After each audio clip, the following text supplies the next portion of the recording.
இன்னைக்கு பார்க்க போகிறது எண்கள். சரியா? எண்கள் அதாவது எண்ணியல் டாபிக். எண்ணியல் டாபிக்ல வந்து 3 இருக்கு. ஒன்று வந்து நம்பர், அடுத்து வந்து நம்பர் சிஸ்டம், அடுத்து வந்து நம்பர் சீரியஸ். சரியா? நம்பர்ஸ் அப்படின்னா என்ன அப்படின்னா எண்கள். சரியா? நம்ம நார்மலாக இருக்கும்ல 1 2 3 4 அந்த மாதிரி. சரியா? எண்கள் இதில் வந்து என்னென்னலாம் இருக்குது அப்படின்னா மெய்யெண்கள் இருக்குது, அதாவது ரியல் நம்பர்ஸ். அடுத்து வந்து இதை வந்து எந்த நம்பரில் டினோட் பண்ணுவோம் அப்படின்னா ஆர் அப்படிங்கிற நம்பரில் டினோட் பண்ணுவோம். அடுத்து வந்து கற்பனை எண்கள். இதுக்கு வந்து இங்கிலீஷ் என்ன அப்படின்னா இமேஜினரி எண்கள். இதை வந்து எந்த லெட்டரில் குறிப்போம் அப்படின்னா ஐ அப்படிங்கிற லெட்டரில் குறிப்போம். சரியா? அடுத்து வந்து கலப்பு எண்கள். கலப்பு எண் என்னன்னு சொல்லுவோம், காம்ப்ளெக்ஸ் அப்படின்னு சொல்லுவோம். இதில் வந்து என்னன்னா மெய்யெண்ணும் கற்பனை எண்ணும் சேர்ந்தது தான் என்னது அப்படின்னா இந்த காம்ப்ளெக்ஸ், அதாவது கலப்பு எண்கள். ஆர் பிளஸ் ஆர் மைனஸ் ஐ. சரியா? ஓகே. அடுத்து மெய்யெண்களில் வந்து ரெண்டாக பிரிச்சிருப்பாங்க. ஒன்று வந்து விகித முறு எண், இன்னொன்று வந்து விகித முறா எண். விகித முறு எண் என்ன அப்படின்னா நம்ம ஒரு நம்பர்ஸ் இருக்குன்னா அதில் வந்து நம்மளோட வேல்யூ வந்து கண்டுபிடிக்க முடிஞ்சிச்சுன்னா அதை வந்து என்னன்னு சொல்லுவோம், விகித முறு எண் அப்படின்னு சொல்லுவோம். ஒரு வேல்யூ கண்டுபிடிக்க முடியாது இருந்துச்சு அப்படின்னா அதை வந்து விகித முறா எண் அப்படின்னு சொல்லுவோம். ஃபார் எக்ஸாம்பிள் என்ன அப்படின்னா √225. இதை ரூட் விட்டு வெளியே எடுத்தீங்கன்னா என்ன 15. இப்போ √16 இருந்துச்சுன்னா இது எப்படி இருக்கும் 4 அப்படின்னு சொல்லி எடுக்குமா? இந்த மாதிரி ஒரு நம்பர்ஸ் கொடுத்து அதோட வேல்யூ வந்து கால்குலேட் பண்ண முடிஞ்சுன்னா அது வந்து விகிதமுறு எண். விகிதமுறு எண்ணோட வடிவம் எப்படி இருக்குன்னா b/q ஃபார்மெட்டில் இருக்கும். சரியா? b/q ஃபார்மெட்டில் வந்து இருக்கும். இந்த q வந்து ≠ 0 இருக்கணும், அதாவது இந்த மாதிரி இருக்கணும். கீழே வர நம்பர் வந்து 0வா இருக்கக்கூடாது. சரியா? அடுத்து 1ஆ கூட இருக்கலாம். 3 எப்படின்னு இருந்தால் கூட இதோட வடிவம் என்னது 3/1 அப்படின்னு சொல்லி அர்த்தம். சரியா? அடுத்து வந்து விகித முறா எண். விகித முறா எண்ணில் வந்து பை லாம்டா இந்த மாதிரி மதிப்பு வந்து நம்ம பையோட மதிப்பு தெரியும் 3.14. ஆனால் இதுக்கு 3.14 தான் மட்டும்தான் இருக்கா அப்படின்னா இல்லை. சரியா? இப்போ நீங்கள் ஆர் அப்படின்னு எடுத்துக்கோங்களேன். ஆர் அப்படின்னா அந்த வாயு மாறிலி அப்படிம்பாங்க. இதுக்கு வந்து நிறைய நம்பர்ஸ் இருக்கும். சரியா? அந்த மாதிரி பைக்கு 3.14லாம் இல்லை, அதுக்கு வந்து வேல்யூ போய்கிட்டே இருக்கும். 3.1 4 3 2 இந்த மாதிரி வேல்யூஸ் வந்து போய்கிட்டே. சரி, அது ஒரு முடிவிலி. அதனால அது வந்து என்னன்னு சொல்லுவோம், விகித முறா எண் அப்படின்னு சொல்லுவோம். இந்த விகித முறை எண் இருக்குல்ல, விகித முறை எண்ணை வந்து 3ஆ பிரிப்பாங்க. என்னென்னது இயல் எண், அதாவது நேச்சுரல் நம்பர். சரியா?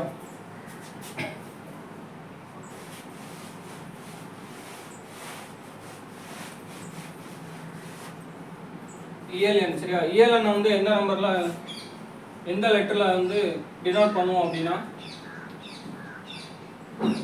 நேச்சுரல் நம்பர்ஸ்னு சொல்லுவோம்.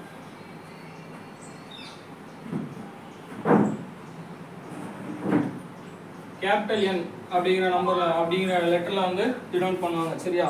இப்போ இயல் எண் என்ன அப்படின்னா இந்த மாதிரி இருக்குது, அதாவது ஒன்ல இருந்து ஆரம்பிக்கிற நம்பர்ஸ்லாம் என்னது இயல் எண்கள். சரியா? அடுத்து வந்து இதை வந்து இதுக்கு இன்னொரு பேர் என்ன சொல்லுவாங்க அப்படின்னா மிகை முழுக்கள் அப்படிம்பாங்க.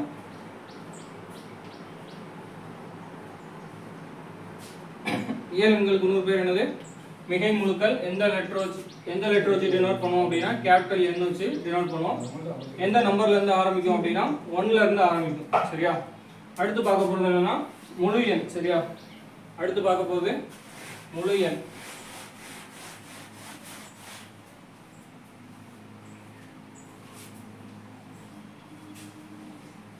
முழு எண் இது என்னன்னு சொல்லுவாங்க, ஹோல் நம்பர் அப்படின்னு சொல்லுவாங்க.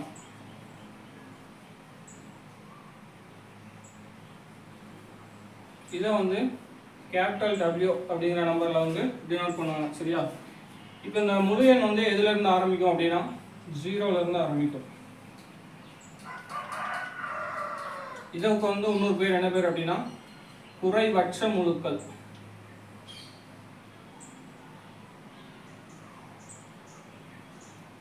சரியா? சரி, அடுத்து மூணாவதா இருக்கிறது வந்து முழுக்கள்.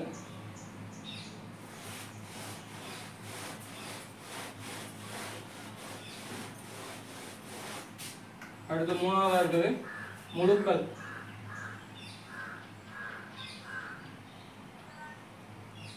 இது என்னன்னு சொல்லுவாங்க அப்படின்னா இன்டிஜர் அப்படிம்பாங்க. இதை வந்து இசட் அப்படிங்கிற எழுத்தால குறிப்பாங்க. இந்த இன்டிஜர் அப்படிங்கிறது ஜெர்மன் வார்த்தை மொழியிலிருந்து வந்திருக்கும். ஜெர்மன் மொழியிலிருந்து வந்திருக்கும். எந்த வார்த்தையிலிருந்து வந்துச்சு அப்படின்னா ஜாலன் அப்படிங்கிற வார்த்தையிலேருந்து வந்தது தான் என்னது இந்த இன்டிஜர். அதனால தான் இதை வந்து நம்ம கேபிட்டல் இசட் அப்படின்னு சொல்லி டினோட் பண்ணுவோம். சரியா? இதில் வந்து ப்ளஸ் மைனஸ் நம்பரும் இருக்கும், ப்ளஸ் நம்பரும் இருக்கும். அதாவது ஒரு இதில் வந்து குறை எண்ணும் இருக்கும், ஜீரோஸும் இருக்கும், முழு எண்ணும் இருக்கும். இதெல்லாம் சேர்ந்தது தான் முழுக்கள். சரியா? இதுக்கு வேற என்னென்ன பேர் இருக்கு அப்படின்னா குறியீட்டு எண்,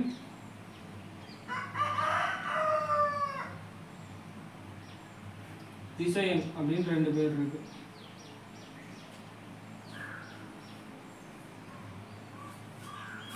சரி, அடுத்து ஒற்றைப்படை எண். ஒற்றைப்படை எண்ணா உங்களுக்கு தெரியும், என்னது 1, 3, 5, 7, 9 இந்த மாதிரி போய்கிட்டே இருக்கும். சரியா? அதாவது ஒரு நம்பரை வந்து 2ஆல வகுக்கும்போது மீதி 1 வந்துச்சுன்னா அது வந்து என்னது ஒற்றைப்படை எண். சரியா? இப்போ 5 அப்படின்னு இருக்கு, இதை 2ஆல வகுத்தீங்கன்னா 2 4 மிச்சம் 1. இப்படி ஒரு நம்பரை 2ஆல வகுக்கும்போது மீதி 1 வந்துச்சுன்னா அது வந்து ஒற்றைப்படை எண்ணுன்னு சொல்லுவாங்க. இப்போ இரட்டைப்படை எண்ணா என்ன அப்படின்னா ஒரு நம்பரை அதே 2ஆல வகுக்கும்போது மீதி எதுவுமே வரலன்னா அது என்னன்னு சொல்லுவாங்க, இரட்டைப்படை எண்ணுன்னு சொல்லுவாங்க. இப்போ 2ஆல வகுத்தீங்கன்னா ஒரு 0 தானே வரும் மீதி, அதுதான். சரியா? அடுத்து வர்க்க எண். வர்க்க எண்ணா என்னது, அதில் n ஸ்கொயர் போட்டிருக்கு. அதாவது ஒரு நம்பரை வந்து அதே எண்ணால் மறுபடியும் பெருக்கணும். சரியா? ஒரு எண்ணை அதே எண்ணால் மீண்டும் பெருக்க கிடைப்பது தான் வர்க்க எண். சரியா? அதே கன எண்ணா என்னன்னா ஒரு எண்ணை அதே எண்ணால் இருமுறை பெருக்க கிடைப்பது தான் என்னது கன எண். இப்போ 2 இருக்கு, 2 டைம் பெருக்குனா 4, இது வந்து என்னது வர்க்க எண். சரியா? ஒரு நம்பரை அதே நம்பரால் பெருக்க கிடைக்கிறது வந்து வர்க்க எண். இப்போ கன எண் அப்படின்னா ஒரு நம்பரை அதே நம்பரால 2 முறை பெருக்க கிடைப்பது. 2 2 4 2 8, இது வந்து என்னது கன எண். சரியா? சரி, அடுத்து தசம எண். சரியா? தசம எண்ணில் வந்து தசம எண்ணா என்ன அப்படின்னா புள்ளி வச்ச எண்கள். சரியா? அந்த மாதிரி இருக்கும்ல புள்ளி வச்ச எண்கள். 5.24, 6.23 இந்த மாதிரி இதுதான் என்னது தசம எண்கள். சரியா? ஒரு தசம எண்ணை வந்து பின்னமா மாத்தணும்னா அதோட பகுதியில் வந்து என்னவா இருக்கும், 10 மடங்கா இருக்கும். இப்போ இதை பின்னமா மாத்தினீங்கன்னா 524/100 அப்படின்னு போடுவோமா? அடுத்து இதை 623 புள்ளிக்கு எடுத்து 2 ஸ்தானம் இருக்கிறதுனால 100. இப்போ இதே இதை 8.4ன்னு வச்சுக்கிட்டோம்னு வச்சுக்கோங்க. இதை பின்னமா மாத்தினோம்னா 284/10. அப்போ ஒரு தசம எண்ணை பின்னமா மாத்தினோம்னா அதோட பகுதிகளில் வந்து என்ன இருக்கும், 10 மடங்குகள் இருக்கும். சரியா? சரி, அடுத்து தசம எண். தசம எண்ணில் வந்து 2 இது இருக்கு. ஒன்று வந்து சுழல்தன்மை உடையது, இன்னொன்று வந்து சுழல்தன்மை அற்றது. சரியா? இப்போ சுழல்தன்மை உடையதுன்னா என்ன அப்படின்னா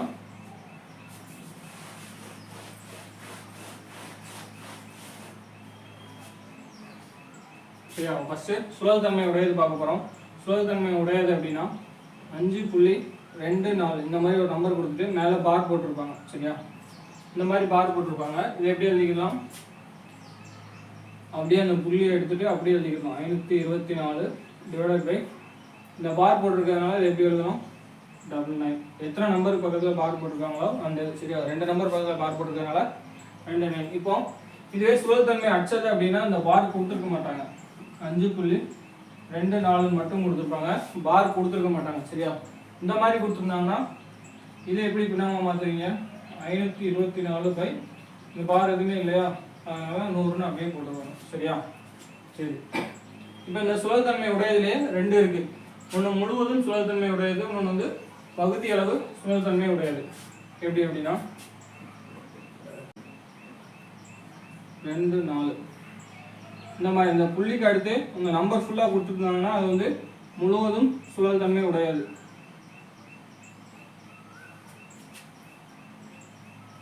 இந்த 2 நம்பர்ல ஒரு நம்பருக்கு மட்டும் பார் கொடுத்துருந்தாங்க அப்படின்னா அது வந்து பகுதி அளவு சுழல்தன்மை உடையது. இப்போ 7.24 பார்ன்னு இருக்கா, இதை வந்து எப்படி பிரிப்பீங்க, 724 2 இதுக்கு பார் போட்டிருக்கு, அதனால 99. சரியா?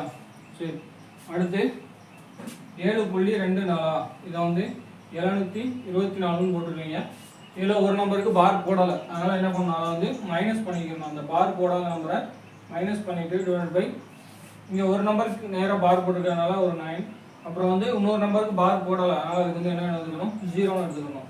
அப்போ இதை கழிச்சின்னு எவ்வளோ வரும், 722/90.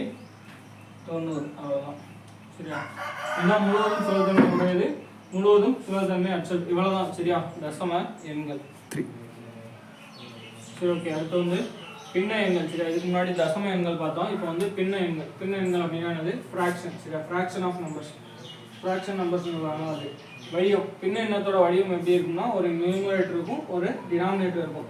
நியூமரேட்டர் எல்லாம் என்னன்னு சொல்லுவோம், பின்னு சொல்லுவோம். டினாமினேட்டரை Q அப்படின்னு சொல்லுவோம். இந்த P வந்து நாட் ஈக்குவல் டு Q. சரியா?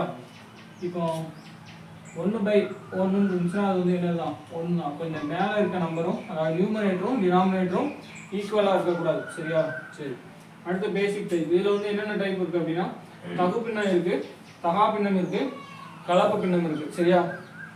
தகு பின்னம். தகு பின்னம்னா என்ன அப்படின்னா, அதாவது நியூமரேட்டர் வந்து கம்மியாக இருக்கும், டினாமினேட்டர் வந்து அதிகமாக இருக்கும். ஃபார் எக்ஸாம்பிள் வந்து 1/2 இந்த மாதிரி இருந்துச்சுன்னா அது வந்து என்னன்னு சொல்லுவோம், தகு பின்னம் அப்படின்னு சொல்லுவோம். சரியா? நியூமரேட்டர் வந்து கம்மியாக இருக்கணும், டினாமினேட்டர் வந்து அதிகமாக இருக்கணும், அதை வந்து என்ன சொல்லுவோம், தகு பின்னம் சொல்லுவோம். இப்போ இது வந்து வகுத்தீங்கன்னா என்ன வரும், இங்கே வந்து 0.5 வருமா, இங்கே 0.6 வரும், இங்கே 0.7 வரும். அப்போ ஒரு தகு பின்னம் வந்து 0ல இருந்து 1க்குள்ள தான் இருக்கும். சரியா? 0ல இருந்து 1 முடிய வரதா இருக்கும், 0வும் வராது 1ம் வராது, அதாவது இந்த மாதிரி இருக்கும், இந்த வடிவத்தில் இருக்கும். சரி, அப்படி இல்லை அப்படின்னா 0.1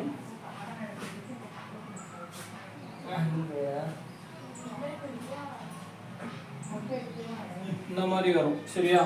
சரி. அடுத்து தகா பின்னம். தகா பின்னம்னா என்ன அப்படின்னா, நியூமரேட்டர் வந்து அதிகமாக இருக்கும், டினாமினேட்டர் வந்து கம்மியாக இருக்கும். அதாவது 5/3, 3/2, 7/3 இந்த மாதிரி இருக்கும். அதே மாதிரி தகா பின்னம் வந்து எப்பொழுதும் 1 விட அதிகமாக இருக்கும். சரியா? தகா பின்னம் வந்து எப்பவும் எப்படி இருக்கும், 1 விட அதிகமாக இருக்கும். சரியா? தகா பின்னம் வந்து எப்போதும் 1 விட அதிகமாக இருக்கும். கலப்பு பின்னம். கலப்பு பின்னத்தோட வடிவம் என்னன்னா, AB/C, அதாவது 3 1/2 இந்த மாதிரி இருக்கும். சரியா? இப்போ ஒரு முழு எண் இந்த இருக்குல்ல, இது வந்து என்னது, முழு எண். சரியா? ஒரு முழு எண்ணும் ஒரு தகு பின்னமும் சேர்ந்ததான் என்னது, கலப்பு பின்னம். சரியா? ஒரு முழு எண்ணும் தகு பின்னமும் சேர்ந்ததுதான் கலப்பு எண். இதை வந்து இப்போ நீங்கள் நார்மலாக பின்னமாக மாற்றினீங்கன்னா 3 6 6 + 1 என்னது 7 7/2. இப்போ மேலே உள்ள நியூமரேட்டர் அதிகமாக இருக்குது, டினாமினேட்டர் கம்மியாக இருக்கா, அப்போ இது வந்து என்னது, தகா பின்னம். சரியா? அப்போ ஒரு கலப்பு பின்னத்தை வந்து என்னவா தான் மாற்ற முடியும், தகா பின்னமாக தான் மாற்ற முடியும். ஒரு கலப்பு பின்னத்தை தகா பின்னமாக தான் மாற்ற முடியும். ஆனால் ஒரு முழு எண்ணும் தகு பின்னமும் சேர்ந்ததுதான் என்னது, கலப்பு பின்னம். சரியா? சரி, அடுத்து பார்க்க போகிறது ராமானுஜர் எண். சரியா? ராமானுஜர் எண் அதாவது அவர் கண்டுபிடிச்சது 1729. சரியா? இது வந்து 2 கியூப்பை வந்து கூட்டினா 1729 ஒரு நம்பர் கிடைக்கும். சரியா? 1 கியூப் வந்து எத்தனை, 1. 12 கியூப் வந்து எவ்வளவு, 1728. இது ரெண்டையும் கூட்டினா என்ன கிடைக்கும், 1729. அதே மாதிரி இங்கே உள்ள இந்த 10 கியூப்பையும் 9 கியூப்பையும் கூட்டினோம்னா என்ன கிடைக்கும் அப்படின்னா, 10 கியூப் 1000, 9 கியூப் வந்து எவ்வளவு, 729. சரியா? அப்போ 1729. இந்த மாதிரி 2 கியூப்புக்கும் ஒரே வேல்யூ தான் வரும். சரியா? 2 கியூப் ஆட் பண்ணும்போது ஒரே வேல்யூ தான் வரும், வேற எந்த நம்பருக்கும் வராது, இந்த ஒரே ஒரு நம்பருக்கு தான் வரும். அதனால தான் இது வந்து ராமானுஜர் எண் அப்படின்னு சொல்லி சொல்கிறோம். இது வந்து ஒரு டைம் ராமானுஜர் வந்து உடம்பு சரியில்லாமல் நோய்வாய்ப்பட்டு இருக்கும்போது அவரோட ஃப்ரெண்டு யாரு, கார்டி அப்படிங்கிறவர். கார்டி அப்படிங்கிறவர் வந்து அவரை பார்க்கறதுக்காண்டி ஒரு காரில் வந்திருப்பாரு, அந்த டாக்ஸியில் வந்திருப்பாரு. அந்த டாக்ஸியோட நம்பர் தான் என்ன அப்படின்னா 1729. சரியா? அப்போது அவர் ராமானுஜர் சொல்லுவார், இந்த மாதிரி நான் ஒரு காரில் வந்தேன், அந்த காரோட நம்பர் வந்து ஒரு ராசி இல்லாத நம்பர் அப்படின்னு சொல்லியிருப்பாரு. உடனே ராமானுஜர் அது என்ன நம்பர் அப்படின்னு சொல்லி கேட்பாரு. 1729 அவர் ஃப்ரெண்டு கார்டி வந்து சொல்லியிருப்பார். சொன்னோடனே அந்த நம்பரை வந்து நீ ராசி இல்லாத நம்பர்னு சொல்லியா, ரெண்டு கியூப் வேல்யூயை கூட்டினா உனக்கு வந்து என்ன கிடைக்கும், அந்த நம்பர் கிடைக்கும்னு சொல்லி டக்குன்னு அந்த டைமில் சொன்னதான் இந்த இது. சரி, 1729. அடுத்து வந்து அறிவியல் குறியீட்டு எண். சரியா, ராமானுஜர் எண்ணுக்கு அடுத்து அறிவியல் குறியீட்டு எண். இது வந்து சயின்ஸில் படிப்பீங்க. சரியா, பூமிக்கும் சூரியனுக்கும் இடையே உள்ள தூரம் அந்த மாதிரி படிச்சிருப்பீங்களா. இப்போ இதில் வந்து ஒரு வானியல் அலகு அப்படின்னா அளவு 1.496 என்று 10 என்று 10 மீட்டர். சரியா, இதை வந்து நீங்கள் 14.96 என்று 10 மீட்டர் அப்படின்னு சொல்லி எழுதலாம்.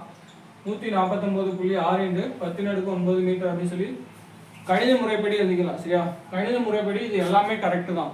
ஆனால் சயின்ஸ் அறிவியல் முறைப்படின்னு பார்த்தா இது மட்டும்தான் கரெக்டு, மிச்சம் இருக்க ரெண்டுமே தப்பு. சரியா, அடுத்து வந்து ஒளியாண்டு. ஒளியாண்டுனா எவ்வளவு? ஒளியானது ஒரு வருஷத்தில் கடக்கக்கூடிய தொலைவு. சரியா, எவ்வளவு? 9.46 into 10⁻15 மீட்டர். சரியா, இது எல்லாமே சயின்ஸில் ரிப்பீட்டடாக கேட்கக்கூடிய கொஸ்டின். சரியா, இதை மட்டும் பார்த்துக்கோங்க. அப்புறம் லைட் ஸ்பீடு எவ்வளவு? 3 into 10⁸ மீட்டர் பர் செகண்ட். அடுத்து லாஸ்ட்டு சவுண்டு வந்து 0 டிகிரி செல்சியஸில் எவ்வளோ ஸ்பீட் போகும். சரி, எவ்வளோ மீட்டர் போகும். அதே மாதிரி 20 டிகிரி செல்சியஸில் எவ்வளோ தூரம் போகும் அப்படின்னு. இப்போ 0 டிகிரி செல்சியஸில் 330 மீட்டர் பர் செகண்ட். ஒரு செகண்டுக்கு எவ்வளோ தூரம் பயணிக்கும் அப்படின்னு சொல்லி கொடுத்துருப்பாங்க. எவ்வளவு? 330. 20 டிகிரி செல்சியஸில் ஒரு செகண்டுக்கு 340 மீட்டர் வந்து பயணிக்கும். சரியா.